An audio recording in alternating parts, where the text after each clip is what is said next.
Halo, selamat sore semuanya. Oh ya, sekarang sudah sangat sore.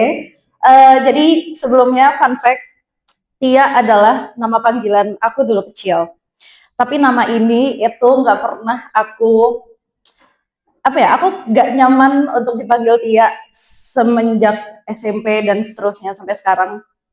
Karena eh, nama ini tuh cukup membawa beban memori yang agak-agak uh, sebelumnya mungkin kira-kira ada nggak ya yang tadi aku dengar cerita-ceritanya kayak happy dari kecilnya orang tuanya oh sorry tapi kayak mendengar cerita teman-teman kayaknya orang tuanya lengkap. uh, tapi ada nggak yang nggak tahu ya, tapi apakah ada yang divorce? Tidak. Itulah itulah saya sendiri. Jadi gini ceritanya. Aku itu orang tuanya pisah sejak aku umur 5 tahun.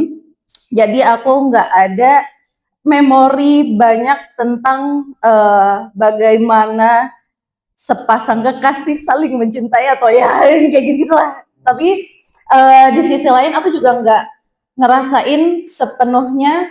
Aku pikir aku nggak merasakan sepenuhnya ditumbuh besarkan selayaknya teman-teman yang lain yang orang tuanya lengkap gitu. Jadi aku tuh growing up punya mindset kalau eh, saya ini kayaknya tidak ini karena orang tua aku cerai deh. Kayaknya aku nggak bisa ini karena ya aku nggak lengkap. Growing up tuh kasih sayangku nggak lengkap dan lain sebagainya. Mama aku tetap hadir yang kayak masih happy vibe-nya. Terus juga dari situ tuh aku akhirnya nyadar gitu. Oh, kenapa ya momen-momen ini tuh overshadowed sama yang sedih-sedihnya, padahal aku tuh tetap tercukupi kebutuhan kasih sayangnya, terus juga kebutuhan apa lagi ya, ya itulah pokoknya. Gitu. Terus ya kayak uh, apa lagi ya, oh itu tadi kan abandonment. Nah terus yang soal apa yang wound aku yang invisible itu tuh apa namanya, uh, ngeblank. Ya ngeblank. Yang pun aku yang pun aku yang ini pun aku yang invisible tuh yang kayak tapi kalau misalnya aku ingat-ingat lagi, aku tuh nggak invisible di teman-teman aku. Kayak teman-teman aku masih seneng kalau aku ada, terus aku masih bisa ngehibur teman-teman aku sampai di titik aku menemukan rasa rumah yang benar-benar rumah di teman-teman aku, yang kayak eh, ternyata ini hanya apa sih namanya, uh, tentang perspektif gimana kita melihat masa lalu itu baik atau tidaknya, dan ternyata sedikit banyak itu tuh juga bisa mempengaruhi kita sekarang ngejalanin ini gimana. Kayak misal yang invisible tadi, akhirnya aku bisa coping dengan oh harus di drill nih, harus dilatih lagi biar nggak takut ngomong atau nggak ngerasa penting. Aku penting kok.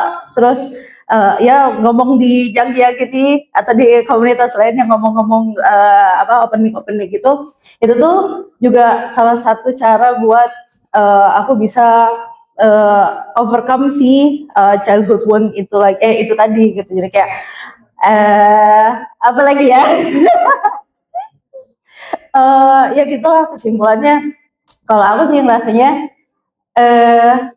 masa kecil itu tuh, oh aku pernah dikasih tahu ini sama psikolog aku, dan kebetulan psikolognya sama kayak Dira, Nala.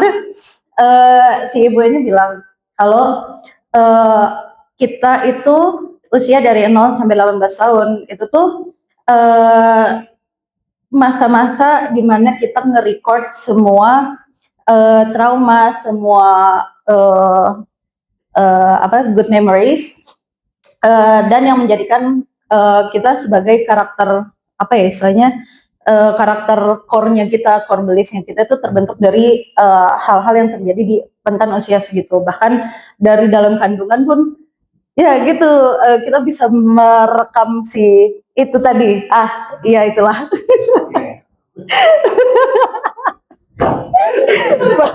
Begitu.